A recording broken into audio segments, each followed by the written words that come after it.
Bueno, vamos a dar inicio formal al seminario de hoy que se titula Desafíos y oportunidades en la enseñanza de la ciencia con una perspectiva inclusiva. Damos una afectuosa y cordial bienvenida a todos y todas. Bueno, y para iniciar, queremos invitar a nuestra presidenta para que pueda saludarles y poder comentarle algunas cosas. Pauli, te dejo. Gracias, Lore. Bueno, sí, bienvenidas, bienvenidos a todas las personas que se conectaron y están aquí hoy día con nosotras, siendo viernes interferiado para mucha gente, en distintas zonas horarias del mundo, además. Es un agrado poder partir una serie de actividades virtuales, presenciales, en lo que llevamos como nuevo directorio. Aquí quiero felicitar y agradecer a Lorena como directora directora académica de la CHEC, y también a Paula Núñez, que es nuestra directora de formación, que junto con Paula, que es nuestra directora de comunicaciones, organizaron y están organizando esta serie de eventos y actividades que la idea es que podamos compartir, conversar sobre temas que nos afectan en nuestros distintos roles que ocupamos, ya sea en la escuela, en la universidad, en nuestros contextos. Eso, así que les doy la bienvenida. Muchas gracias por estar conectados y conectadas, y dejo a Lorena. Sí, gracias, Pauli. Comentarles que dentro con Paola Núñez, que bueno, la idea era que ella pudiera estar aquí, pero está muy delicada de salud hoy día, así que no nos va a poder acompañar, pero la siguiente, por supuesto, sí va a estar. Recibimos su respuesta del formulario de las necesidades que ustedes estaban necesitando en la escuela, y esto fue uno de los temas que se repetía mucho, ¿no es cierto? ¿Cómo abordamos la enseñanza de la ciencia de esta perspectiva inclusiva de acuerdo a esta aula alta que son muy demandantes, en las que nos vemos bastante exigidos? Bueno, sí, el propósito entonces de esta sesión va a ser que podamos compartir, que podamos reflexionar sobre estas experiencias desde la investigación y desde la práctica de la enseñanza de la ciencia. Por eso tenemos perfiles bastante diferentes de una perspectiva inclusiva en diferentes contextos educativos. En la invitación aparecían 3 invitados, hasta ahora solamente se han podido conectar 2. Lamentablemente, Constanza, entendemos que por temas climáticos es probable que no se pueda conectar, no lo sabemos, estamos tratando de poder retomar conexión con ella, así que la vamos a dejar al final y ojalá podamos compartir también con ella, que ella investiga en el área. Así que vamos a dar inicio y vamos a pedirle a Germán que pueda comentarnos su experiencia. Y Germán, te doy la palabra. La idea es Bien, que sea de 10 minutos y yo te voy a interrumpir en el caso de que ya estemos cerca de los 10 minutos. Solo bien. falta. No sé si los colegas y las colegas me escuchan bien. Gracias. Germán Ahumada Albayay, soy profesor del Liceo José Cortés Brown de Viña del Mar, que es un liceo particular subvencionado. En este liceo, del cual también soy exalumno, llevo aproximadamente 33 años trabajando. Eh, por lo tanto, he vivido toda una historia sobre cómo se ha desarrollado la educación en el ámbito particular subvencionado. Por otra parte, trabajo también y ahí, bueno, en el liceo tengo muy pocas horas, tengo 6 horas nomás, puesto que mi trabajo principal está en la universidad. Quiero compartir con ustedes mi experiencia desde el aula principalmente. ¿Ya? Esa es la invitación que me dieron. Entonces, dicho eso, vamos a la segunda pausa. Ahí va la segunda, la que esperábamos colocar. Eh, Desde la experiencia, hablar sobre inclusión. ¿Ya? Como les dije, yo soy profesor de un liceo particular subvencionado, que más o menos hasta el 2015 era un liceo que hacía selección. Y por lo tanto, nosotros trabajamos y estuvimos con un grupo de estudiantes con un perfil de ingreso que nosotros mismos definíamos, ¿ya? Habían pruebas de selección, habían entrevistas, eh, y se fue refinando el proceso de selección. Eso nos permitió tener entre comillas, desde las políticas públicas, buenos resultados SIMSE, ¿ya? Estoy hablando de que atendíamos nosotros a una población con índice de vulnerabilidad importante, pero con muy buen CIMSE, 315 puntos, 320 en lenguaje, en matemática, para 115 alumnos que rinden la prueba es muy bueno. Y eso nos permitió mantener la excelencia académica como liceo, porque yo cuento esto porque es parte de la historia.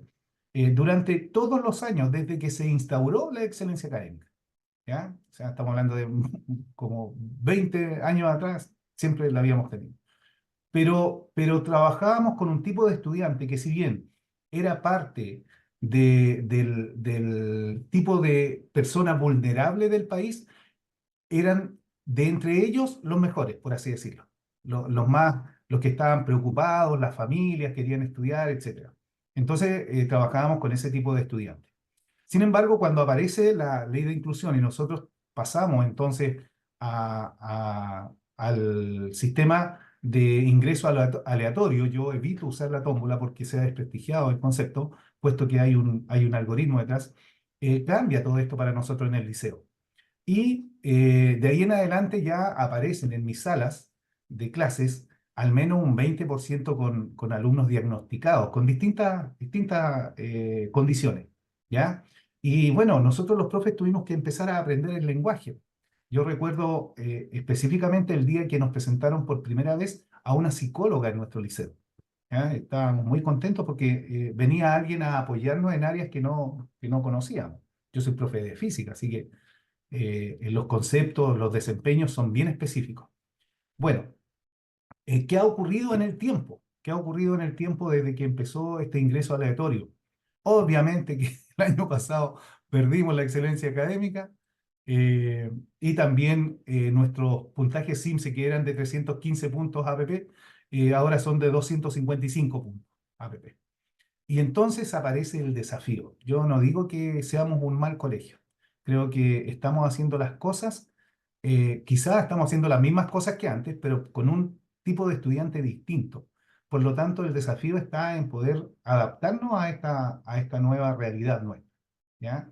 Eh, entre otros aspectos, porque haciendo el Zoom, bueno, esa es la historia a nivel macro, ¿ya? Y por lo tanto me siento parte de un establecimiento educacional que tiene una realidad de inclusión y diversidad muy, muy potente.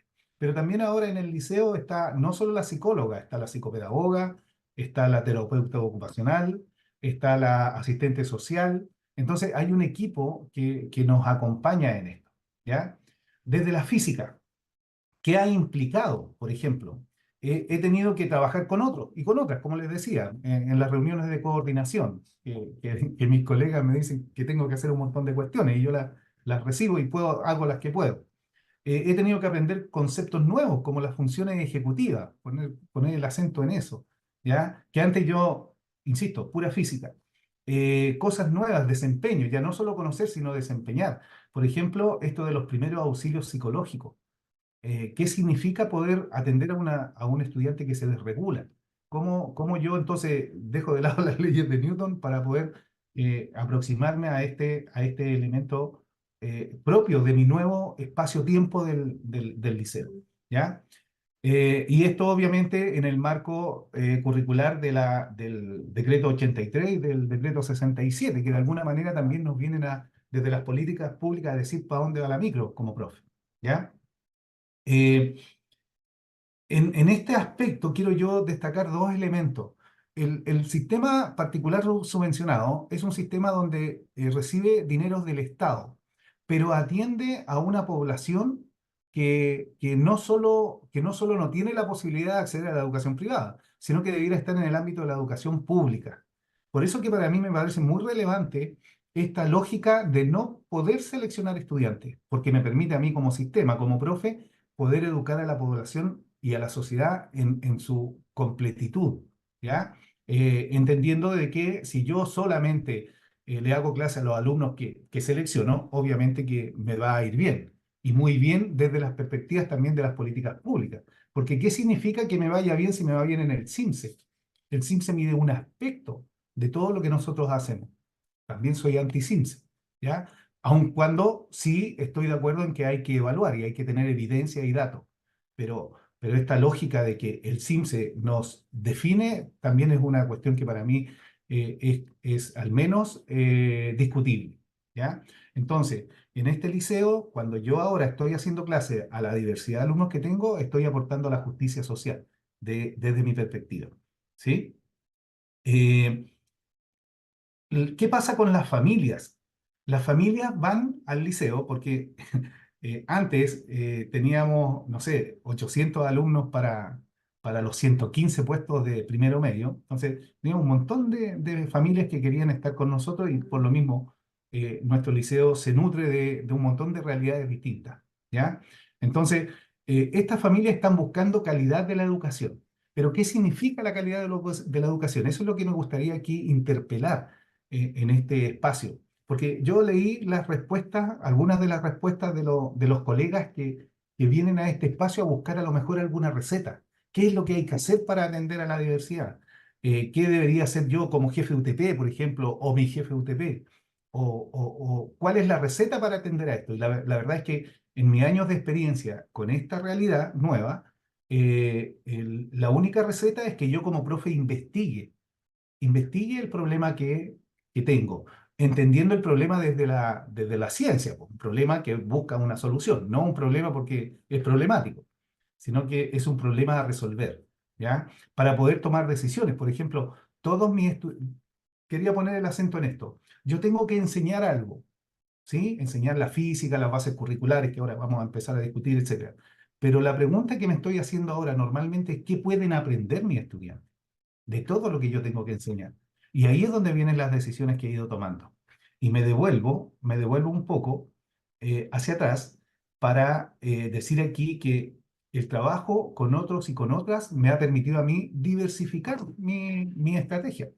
Por ejemplo, si alguien busca una receta, y a lo mejor Pedro que está ahí escuchando va a saber que Plickers es una herramienta tecnológica que me permite a mí ir sabiendo cómo el estudiante va aprendiendo o cómo llega a la clase. Y es una herramienta que me entrega, usando el celular, me entrega información sobre los alumnos. También es una herramienta que me permite a mí una buena interacción en el aula.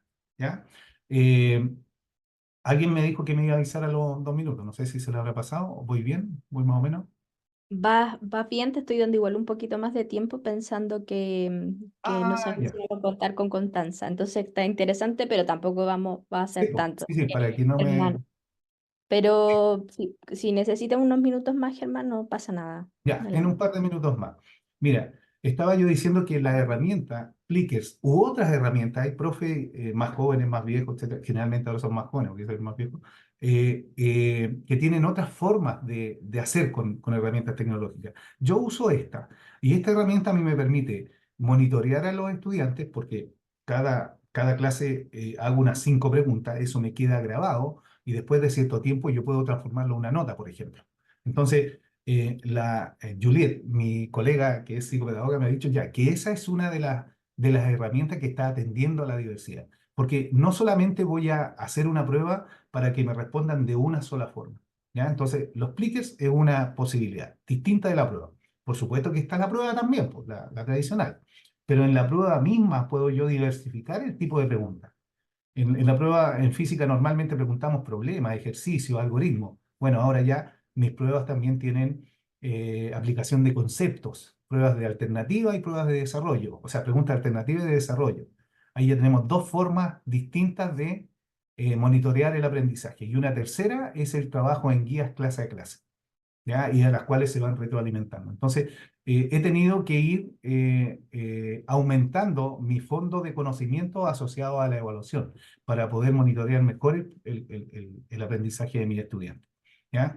Por último, y con esto termino, creo que es muy relevante la posibilidad de vinculación que uno tiene con los estudiantes y las estudiantes. No siempre va a tener una vinculación del mismo nivel con todos y con todas, pero esta lógica de poder vincularse con ellos permite que los alumnos y las alumnas también no solo aprendan física, sino que se motiven por permanecer en la física, ¿sí?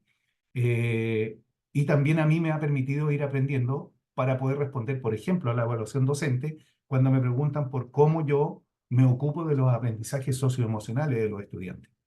Entonces, termino diciendo de que esta realidad que me ha llegado a mí al liceo hace unos 5 o 6 años, donde ya hay una mayor diversidad y donde yo he tenido que modificar en algunos casos, en otras permanecen estrategias, eh, no puede ser posible si no es compartiendo el trabajo con otras personas que tienen otros saberes y que me ayudan a mí a poder desarrollar los aprendizajes de la física. Eso es lo que tenía que decir. Espero no haber dado la lata. No, muchas gracias, Germán. Yo creo que salieron ideas bastante interesantes y que yo creo que compartimos, e incluso nosotros como profesores también nos hemos visto interpelados con lo que menciona. Bueno, vamos a continuar ahora con Joana Orellana. Vamos a presentar a Joana. Joana, bueno, como vieron en la invitación que se le envió, ¿verdad? Joana es profesora de filosofía, magíster en estudios políticos con investigación en políticas de redes de colaboración docente. Ella es coordinadora del Plan de Formación Ciudadana y Vinculación con el Medio del Colegio Centenario Maipú. Lo interesante del trabajo de Joana es que ella además trabaja en una institución, en un centro escolar con sello inclusivo. Y algo que no mencionamos nos apuramos ahí con Germán, porque sabemos que Germán es académico y también trabaja en la Católica de Valparaíso y es una universidad que recientemente tiene sello inclusivo. Entonces también es interesante esa perspectiva desde esa mirada. Bueno, Joana, te dejamos, te vamos a dar unos 10 minutos para que puedas compartir tu experiencia. Pauli, ¿tú puedes compartir la presentación de Joana? Gracias. Parece que la compartió Giovanna misma, Ah, No, ok. ¿o no? no, O Pauli. no, la compartió Paul. no, Ya, no estoy genial. viendo Estamos yo. todos Sí. cuando quieras.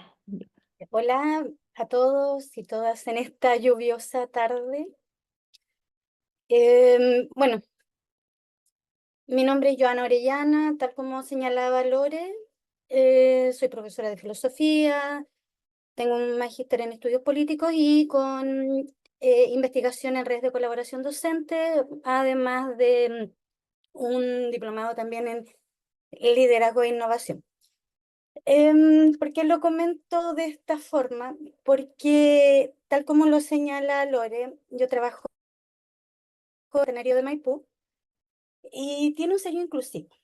Y esta forma, digamos, de vivir la escuela ahí nos obliga a estar en forma permanente actualizándonos y reconociendo también distintos espacios educativos. Ahora bien, el colegio es un colegio privado, tiene actualmente una matrícula de 602 a 603 estudiantes en la enseñanza media que va desde séptimo a cuarto medio. Frente a la invitación a este seminario, hay una serie de preguntas que surgen en mi cabeza. ¿Qué tengo que ver yo frente a las ciencias, digamos, de alguna forma? ¿Por qué yo, por qué no otra persona que sea más conocida, que tenga más expertise en el tema? Y finalmente concluimos que hay una vinculación tan estrecha entre las distintas disciplinas que es imposible hacer la separación. Lore, ¿me pasan la diapo? Y frente a esto surge la primera pregunta, que tiene que ver con los desafíos a los que nosotros nos hemos enfrentado como colegio. Bien decía Germán hace un momento cuando hablaba de las distintas problemáticas que se van generando a nivel psicoemocional en los estudiantes. Y creo que ha sido una consecuencia de todo un sistema educativo. Si bien es cierto, la pandemia gatilló o hizo que explotaran una serie de patologías, no es que esto no existiera desde antes. Quizás antes estaban un poco más contenidas, pero eso lo podrán reafirmar los expertos acá, psicólogos, psicólogas, si tenemos algún colega por acá en el seminario. Entonces, nuestra primera pregunta dice, ¿cuáles han sido los desafíos que ha enfrentado en su contexto de trabajo para la enseñanza de la ciencia desde una perspectiva inclusiva? Entonces, para eso, yo me hago la siguiente pregunta. ¿Qué es inclusión? porque hemos hablado y ha ido variando el concepto de la inclusión a lo largo, digamos, de todo mi periodo o de todo mi proceso profesional, todo el tiempo que me he desempeñado en distintos establecimientos. Pero ¿qué es inclusión? Quizás ahí a lo mejor podríamos escribir en el chat qué es inclusión o cómo lo entienden ustedes, ¿ya? Y frente a eso, la UNESCO nos dice que cada educando es tan importante como cualquier otro, y aquí lo cito textual. Pero eso no quita que millones de personas en todo el mundo siguen siendo excluidas de la educación por razones tales como el género, la orientación sexual, el origen étnico, social, la lengua, la religión, la nacionalidad, la situación económica o capacidades distintas. Entonces, la educación inclusiva se esfuerza en identificar y eliminar todas las barreras que impiden acceder a la educación y trabaja en todos los ámbitos, desde el plan de estudio hasta la pedagogía y la enseñanza. Y aquí quiero ser súper general en este aspecto porque creo que, avanza nomás, por favor. Aquí hay una serie de obstaculizadores que nos van a llevar en este remolino de la inclusión. ¿De qué es esta inclusión? Entonces, por ejemplo, uno tiene que ver con las políticas públicas que señalaba Germán. Y estas políticas públicas que van a estar dadas desde lo que emana de la autoridad. Pero, ¿por qué es un obstaculizador y no un beneficio? Factores culturales, ya que también van a estar dados desde la etnia, desde el lugar, desde una serie de elementos que van a converger en este concepto. Factores de género o de orientación sexual, ¿ya? Y finalmente, modelos didácticos. Entonces, cuando nosotros hablamos de esto, ya nos vamos a encontrar primero con que estas políticas públicas, por ejemplo, nos mandan o nos envían una serie de leyes educativas que van a ser estandarizadas. Para todos, las políticas son iguales, ¿ya? Lo cual nos puede llevar a confusión y rigidez en el currículum. A saber, no hay una claridad respecto de la normativa que permite realizar adaptaciones curriculares en cuanto a distintos criterios que pueden bloquear la inclusión del estudiantado. Luego, en cuanto a los factores culturales, ya se sugiere que todos van a ser iguales y que a todos los vamos a tratar de la misma forma, pero cuando nos enfrentamos en el aula con estudiantes diversos o con distintos orígenes, viene la problemática porque los docentes no manejamos o no tenemos las herramientas o las estrategias para este abordaje. Y se puede malentender o se puede, de manera involuntaria, ha sonado mucho el concepto involuntario últimamente, de manera involuntaria, caer en cierto tipo de discriminación, obligando al estudiantado a adaptarse a un sistema educativo. Luego, los factores de género, ya que tienen que ver primero con un discurso que se perpetúa desde el profesorado hacia el estudiantado, ya sea de manera consciente o no, ¿ya? Y de la misma forma se transmite en el quehacer pedagógico. Y esto va a estar dado, y lo voy a mencionar un poquito más adelante, desde la misma academia.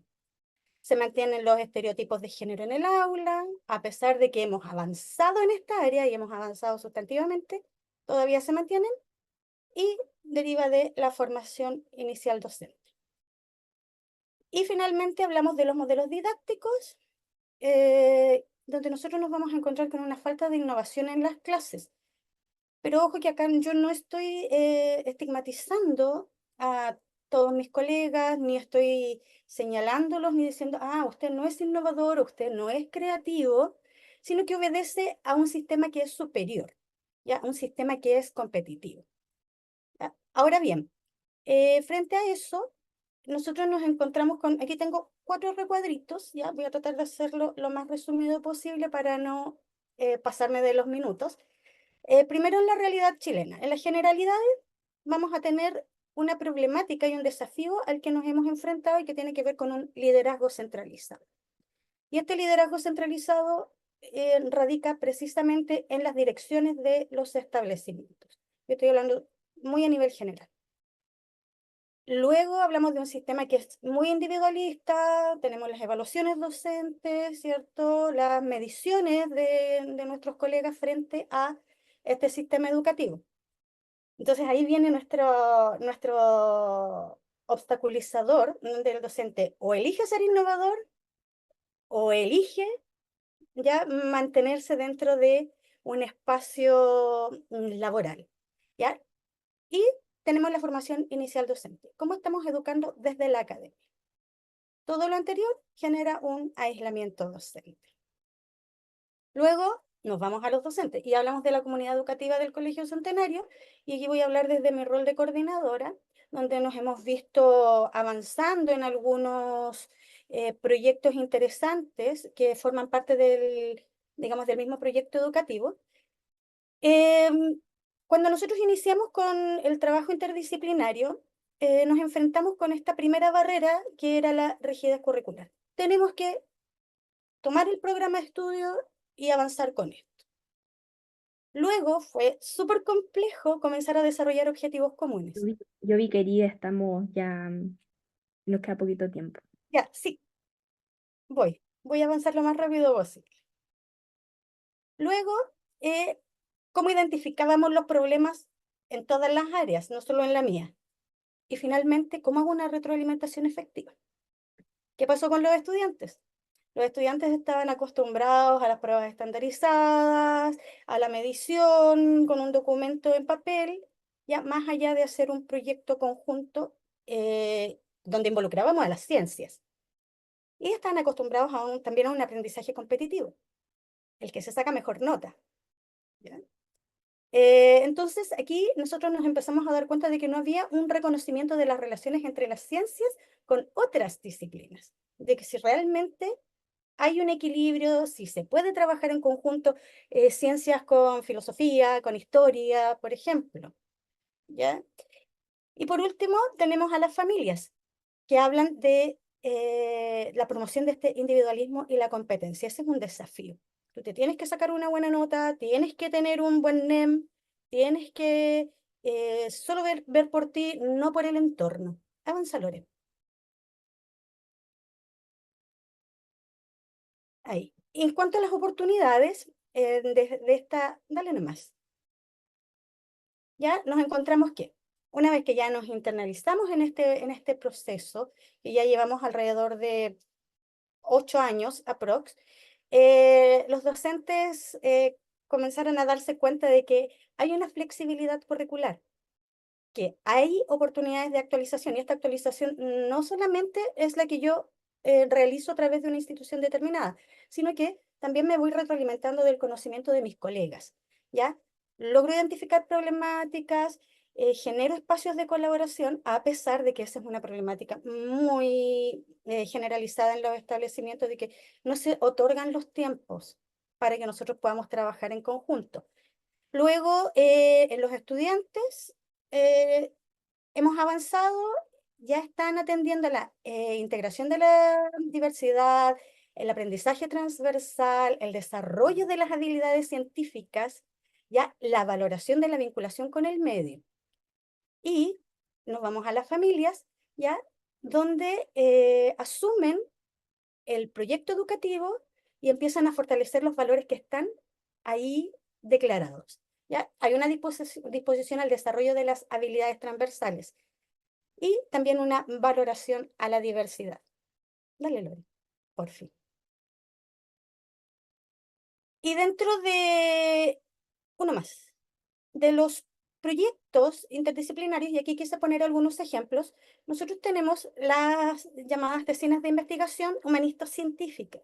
Los chicos preparan un proyecto, preparan una tesina durante todo un semestre, la cual presentan, ¿ya? Y se vinculan distintas asignaturas, distintos ejes que les permiten reconocer las ciencias como parte, ¿ya?, de las humanidades, y a la inversa.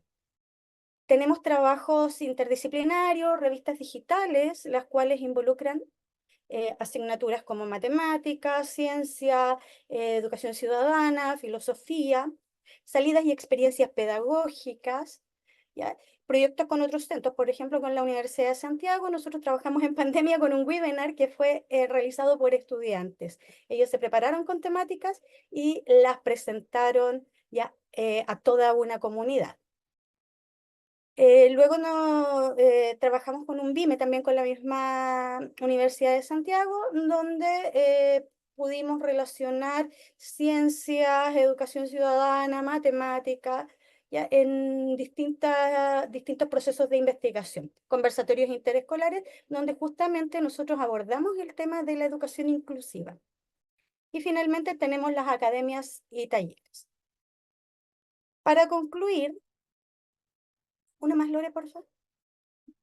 Para concluir, ya, nosotros valoramos el concepto de diversidad, nos ha permitido el incluir las ciencias, reconocer todos los espacios, también atender las diferencias desde lo individual, con miras hacia la ciudadanía, fomentar el contacto directo y sensorial con el medio. ¿Ya? Me encantaría decir que esa frase es mía, pero no lo es. ¿Ya? Pero sí lo fomentamos porque es una manera de entender ya en forma empírica aquel contenido que yo estoy trabajando en el aula. Priorizar equipos de trabajo desde el área psicosocial y psicoemocional, que nos proporcionen herramientas a la comunidad educativa. El desarrollo de estrategias en torno a la inclusión desde la comunidad. Para eso son claves los equipos que también mencionaba Germán, ¿cierto? Y me gustaría finalizar acá con una frase de Durkheim que dice: la primera y más fundamental de las reglas consiste en considerar los hechos sociales como cosas. Cuando cumplo mi tarea de hermano, dice Durkheim, de esposo o de ciudadano, cuando respondo a los compromisos contraídos, me atengo a deberes definidos, fuera de mí y de mis actos, en el derecho y las costumbres. Y aunque concuerdan con mis sentimientos y pese a lo que percibo interiormente su realidad, esta no deja de ser objetiva, pues yo no los he creado y por el contrario los he recibido mediante la educación. Eso. Muchas gracias. Muchas gracias, Joana, por tu presentación. Bueno, comentar, solo recapitulando antes de darle el pase a nuestra última invitada, Constanza Herrera. Bueno, antes Germán nos estuvo hablando, que coincidía también con Joana, volvía a aparecer como el trabajo colaborativo y de la diversificación de herramientas, y que esto permite conocer otras perspectivas también con los otros colegas.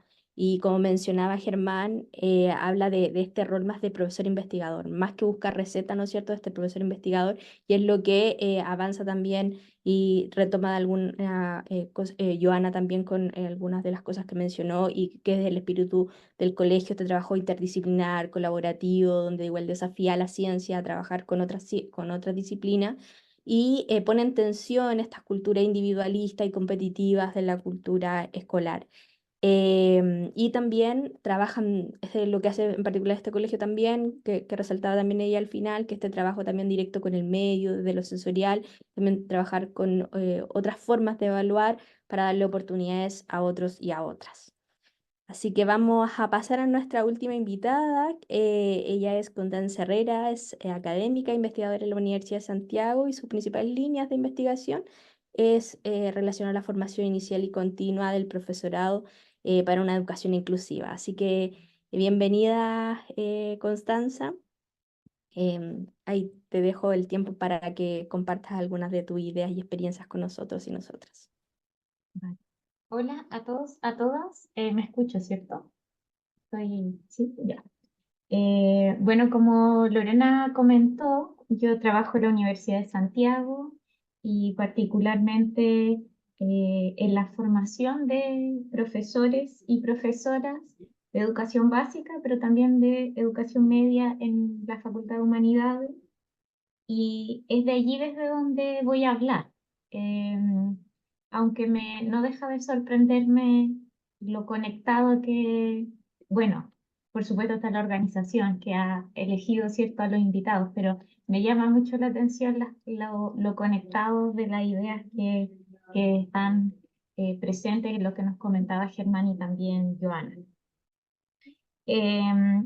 Respecto de los desafíos, me gustaría comentar 4 desafíos que yo visualizo que ya en parte se han comentado anteriormente, voy a profundizar en unos más que en otros.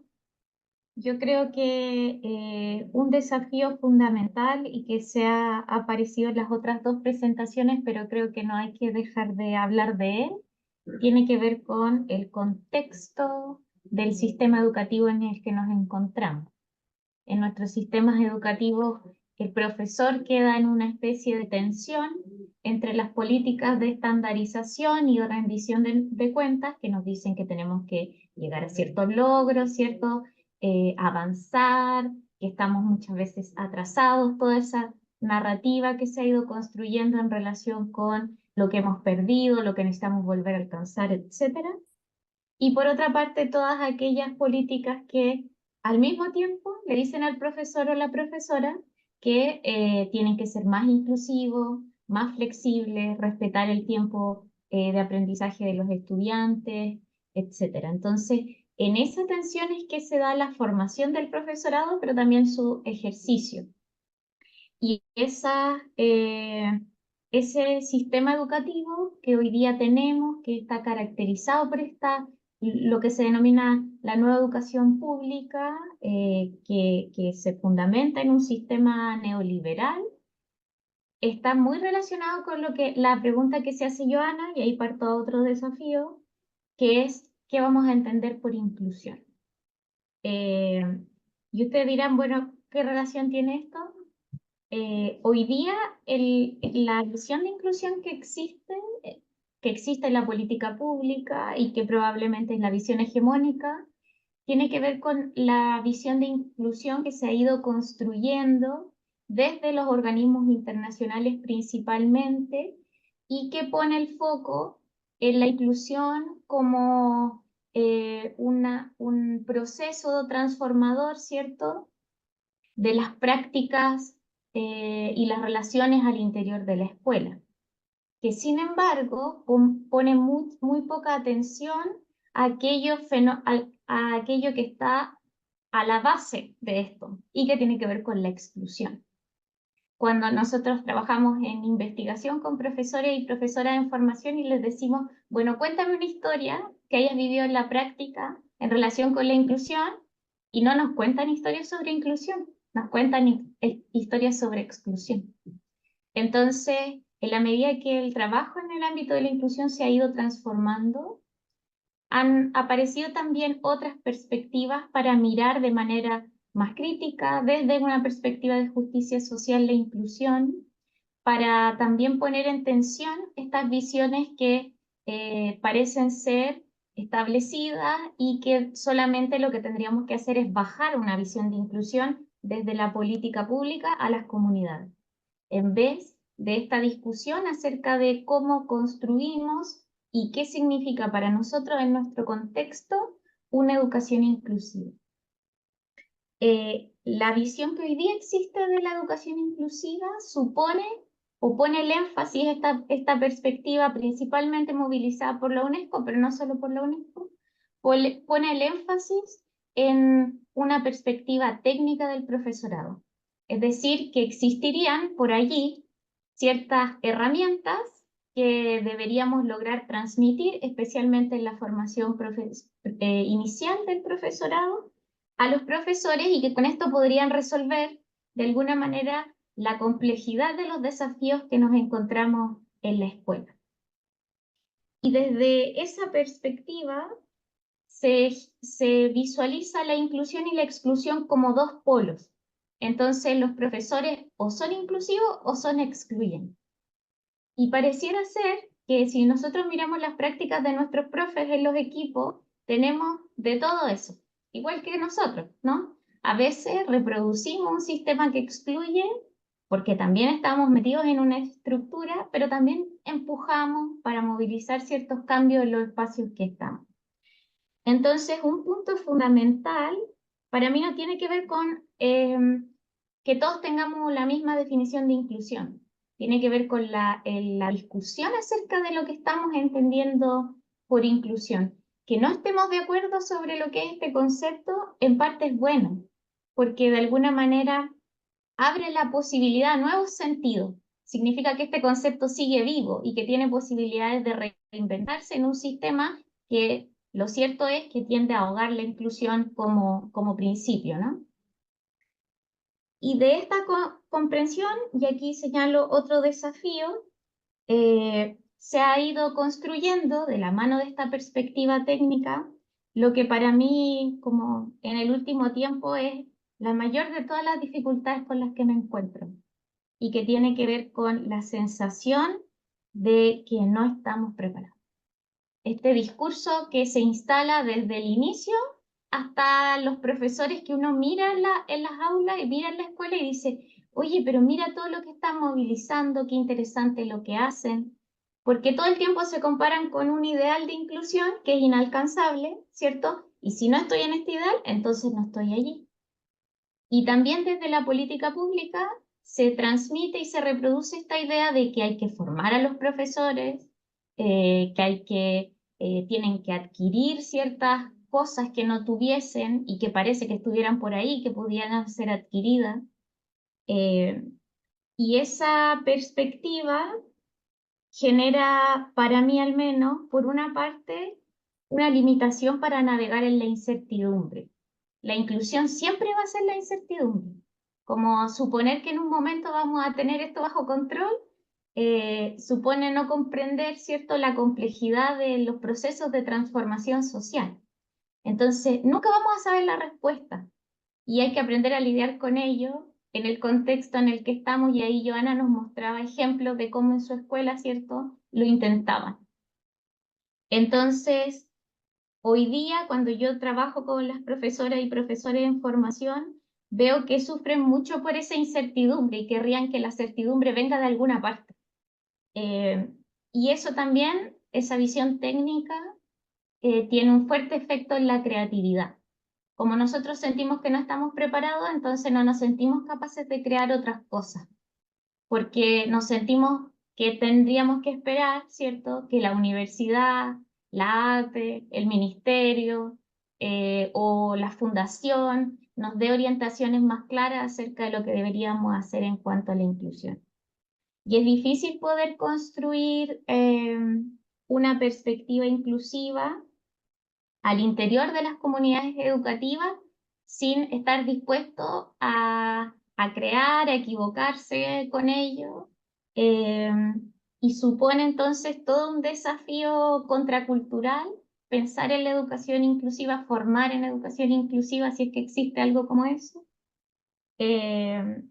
Al menos para nosotros, digo nosotros porque creo que también esto es algo que se piensa en colectivo. Yo tengo la fortuna de trabajar con compañeros y compañeras que nos levantamos y nos acostamos pensando en estas cosas. Y con ello a veces compartimos frustraciones, a veces también alegría de mirar cómo se producen ciertas chispas, ciertos cambios en algunos contextos. Quisiera cerrar con algunas oportunidades que veo y que vienen del camino de particular, porque pareciera que, y yo creo que eso apareció también en el chat al inicio, que los desafíos de la inclusión parecen transversales entre disciplinas. Aparecía ahí una profe de lenguaje, que no me acuerdo cómo se llamaba, ¿cierto? Y nos decía que le pasaba más o menos lo mismo, Marjorie. Marjorie, sí. Entonces, yo creo que hay ciertas particularidades que existen o que se han ido construyendo en el mundo de la enseñanza de la ciencia y que vale la pena mirar. Y que vale la pena mirar en términos de estos desafíos que planteaba anteriormente. Por una parte, creo que hoy día nos enfrentamos a procesos de crisis y de injusticias socioambientales muy poderosas. Y eso ha empujado la necesidad de pensar rompiendo los límites de las disciplinas. Lo había comentado Joana hace un rato antes, ¿no? Cómo ellos trataban de empujar esto en su escuela. Me parece que en los trabajos en el mundo de las ciencias donde más se ha avanzado en esa dirección, donde se han atrevido más a pensar de otra manera lo que hacen en el aula, Y yo creo que eso, sin duda, constituye un punto de partida que no sabemos dónde nos va a llevar y no pasa nada con eso, pero que abre oportunidades para tener conversaciones distintas a las que estamos teniendo habitualmente. Por otra parte, yo creo que estamos en una crisis de eh, construcción de conocimiento, porque hoy día la inclusión, en la medida que se fue desarrollando y tiene un cuerpo de conocimiento más bien empírico, bien amplio, pareciera ser que existen esas respuestas, existen esas recetas, como decía Germán, y lo cierto es que cuando uno va a la sala o cuando conversa con los profes, parece que esas ideas tan instaladas como que se desvanecen, ¿no? Y el foco que habitualmente la enseñanza de las ciencias ha puesto en esta idea de que estudiantes y profesores y las comunidades en general se organizan a partir de proyectos de investigación, a mí me parece que es un punto interesante desde donde trabajar. Esa visión de que no sabemos y por eso tenemos que investigar es clave para poder pensar en estos desafíos, porque de lo que más nos agotamos hoy es de preguntas. Tenemos muy pocas preguntas, porque suponemos que existe ese conocimiento y solamente yo tendría que adquirirlo. Entonces, esa posición de decir, nos hacemos muchas preguntas y está bien que nos hagamos muchas preguntas, me parece que forma parte de la tradición de la didáctica de la ciencia y que es muy bonito de poder seguir trabajando. Y por último, como se ha dicho ya anteriormente aquí, eh, me parece que las iniciativas como esta misma asociación o las redes que existen entre profesores, profesoras, nos permite abrir espacios de diálogo en donde también nos encontramos personas que estamos tal vez soñando más o menos lo mismo, pero en distintos lugares y que también en ese sentido nos permite ver otras perspectivas, construir otras ideas, atrevernos de pronto a modificar ciertas cosas que hemos hecho hasta ahora de la misma manera. Así que yo creo que es de alguna manera cuidar y invitar a otros a esta misma red de reflexión, de trabajo, así como a otras, es un punto fundamental y es una oportunidad tremenda para construir una educación inclusiva. Eso, muchas gracias. Perdón por los minutitos que me pasé. Muchas gracias, Constanza, por tus ideas, tus reflexiones, tu experiencia ahí, por invitarnos a seguir pensando y discutiendo qué es inclusión, como también nos invitaba, ¿verdad, Joana? Y a valorar a navegar esta incertidumbre. Yo creo que a veces tal vez podemos ser un poco controlador, entonces a lo mejor eso cuesta. Pero gracias, yo creo que eso, como mencionas, abre oportunidades y invitar a hacernos preguntas para repensarnos la didáctica de la ciencia a estos nuevos escenarios. Así que vamos a retomar, vamos a hacer dos preguntas en función del tiempo que tenemos, que están en el chat con las personas que participaron. Una es de Betsabe, que va hacia Germán, y nos dice, me gustaría que Germán nos comentara qué piensa en torno a las realidades diversas. ¿Estamos mirando la realidad de manera diferente nosotros o es la realidad la que es diferente? Pensando en que quizás antes también éramos un conjunto diverso de estudiantes que se tendía a homogeneizarnos. Y María José hace un comentario igual, a ver si te ayuda Germán, probablemente ya lo lees. Y María José dice, bueno, me parece muy importante el punto que nos comparte Betsabe y considero que siempre se han tenido grupos diversos de estudiantes en el aula. Y hoy es consciente de ello y antes claramente no, pero considero que cada escuela es un mundo distinto y se debe discutir qué se entiende por perspectiva inclusiva para llegar a un acuerdo y ser consistente de la forma en la cual se aborda en el aula como institución. Eso no sé si quieres comentar algo más, Germán, a las ideas que también mencionó María José. Bueno, Me tocan las preguntas difíciles, parece.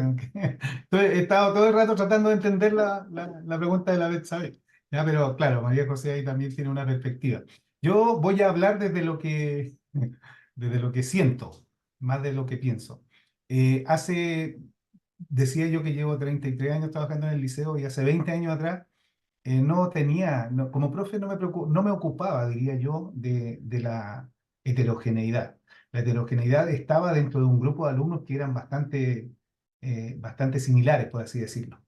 En el 2015 y con la presidenta Bachelet cuando se instalan, y yo creo que también que responde a la necesidad de la sociedad, desde los pingüinos del 2006, el 2011, etcétera, nos interpelaron a quienes estábamos en educación sobre qué es educación de calidad.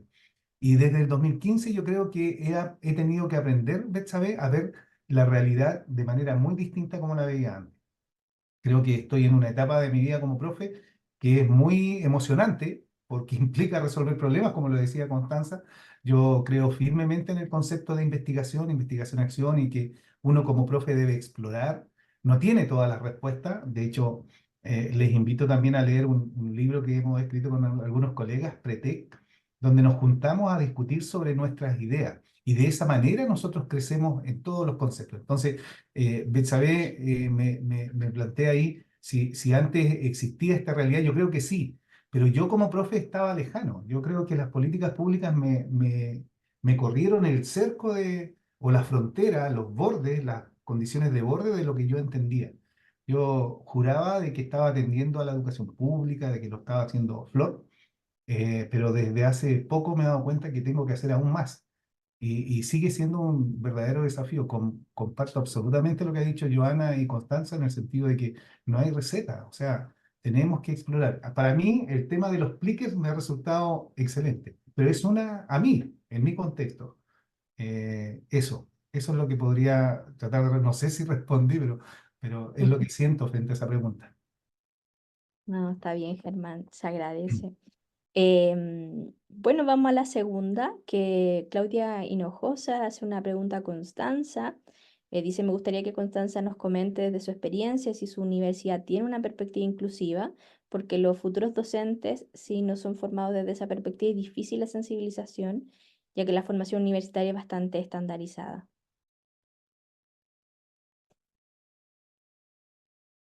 Em, Siento que es una tremenda interpelación y no querría representar al mundo de la universidad, ¿no? Voy a comentar, como bien dice ahí Claudia, desde mi experiencia. Yo trabajo en la Universidad de Santiago y en la Universidad de Santiago existe una perspectiva como institución que tiene que ver con cómo construimos justicia social desde la labor que cada una tiene. Sin embargo, esas perspectivas también se alojan en un contexto más amplio. Así como las escuelas hoy día están tensionadas por la necesidad de dar cumplimientos, rendir cuentas, la estandarización en los programas de pedagogía también han tenido un fuerte efecto. Entonces, más allá de los principios sobre los cuales podemos construir un plan de formación, lo cierto es que los sistemas de acreditación, eh, los sistemas de evaluación, ¿cierto?, del desempeño docente también, hoy día nos ponen en una tensión en el sentido de ir homogeneizando el currículum, porque los estándares de la formación de profes son para todos iguales, independiente de que nuestras universidades están en territorios completamente diferentes. Entonces, eh, yo lo que veo de los compañeros y las compañeras con las que trabajo allá en la USACH es que ha habido un interés por instalar una perspectiva inclusiva, pero que a veces unos remamos en una dirección, las políticas van en otra, y a veces ni siquiera nosotros remamos todas en la misma dirección.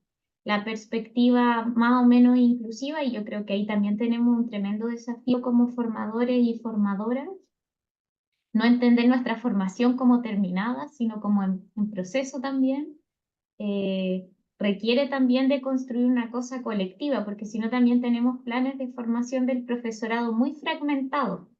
Entonces tú tienes unos cursos de inclusión por allí o vinculados a la inclusión, pero por otra parte tienes otros cursos de otras áreas, por ejemplo de las didácticas disciplinares, que no están conversando en nada con el resto de los cursos. Entonces, ¿cómo construimos, cómo trabajamos colaborativamente y no se lo ponemos solo a la escuela como un desafío, sino que como en la universidad también trabajamos colaborativamente para ir construyendo esos planes de formación? A mí me parece que continúa siendo un tremendo desafío. Y por último, también quería decir que también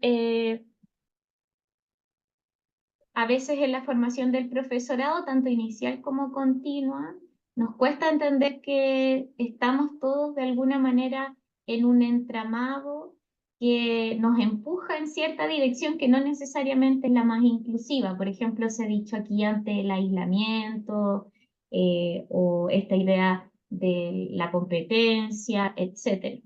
Entonces, para nosotros también tenemos un montón de contrariedades cuando intentamos trabajar en la formación para la inclusión, porque, por ejemplo, a veces nos pasa que es difícil con nuestro estudiantado, con nuestros profesores, profesoras en formación, tratar de construir una perspectiva inclusiva entre ellos, ¿sí?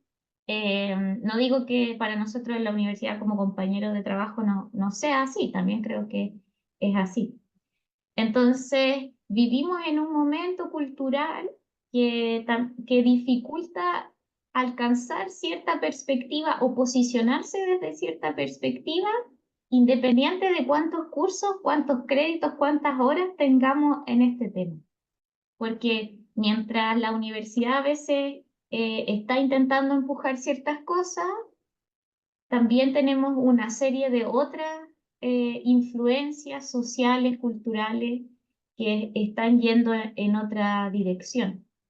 Entonces, también mirar la formación desde ese lugar, no partiendo como desde también un profesor en formación ideal, sino que aquel real que con las mismas contradicciones que nosotros como formadores y formadoras tenemos, me parece que es importante en términos de afrontar el desafío que plantea Claudia. Eso. Muchas gracias, Constanza. Ya estamos cerrando en función del tiempo, pero Loreto tiene la mano levantada, así que le voy a dar la palabra, Loreto, y contigo cerramos, ¿ok? Sí, muchas gracias. Eh, Solo me interesó mucho la última parte que comentó Constanza. Yo pertenezco a una facultad de ciencias en la universidad, pero he estado muy vinculada con el área de la educación y trabajo con profesores de formación tanto de pedagogía básica como de pedagogía media. Y lo que puedo complementar es que además nosotros en la universidad también estamos implementando políticas inclusivas, incluso marcar cursos para que tengan un sello inclusivo y nosotros poder atender a las diversidades de nuestros estudiantes. Eh, Eso va y va a venir cada vez más. En la universidad este año partió Bachillerato C, donde vamos a incluir también estudiantes técnicos profesionales en carrera universitaria, lo que implica tremendo desafío, porque son estudiantes que vienen con una formación muy distinta a la que vienen los estudiantes del Colegio Científico Humanista. Entonces yo creo que tengo una luz de esperanza de que efectivamente esto va y me gusta mucho la idea de hacer comunidad. Yo creo que cada vez más tendríamos que juntarnos de distintas disciplinas y tratar de hacer trabajo colaborativo. Por ahí yo creo que va la inclusión también. Muchas gracias, Loreto, por tu intervención. Agradecerle a los que han participado, interactuando y también conectándose el día de hoy, en este viernes, que para algunos interferiado, para otros no. A nuestros panelistas, por supuesto, que asistieron y valorar este espacio de encuentro, de escucarnos, conversar y vamos a seguir atendiendo también sus necesidades de formación, de lo que vamos necesitando y ofreciéndole otra oportunidad. Así que prontamente sigan nuestras redes sociales y prontamente van a estar recibiendo más noticias de otras actividades que se vienen. Así que eso, que tengan un lindo fin de semana, puedan descansar y nada, mucho calorcito desde el otro lado. Porque sé que ya Much- está un poco frío. Muchas Eso, gracias. es muy bien. Muchas gracias. Gracias. Gracias, Lore. Que Muchas tengan gracias. buena Chao, tarde. gracias. Chao, muchas gracias. Bye. Chao. Chao, gracias, que les vaya bien.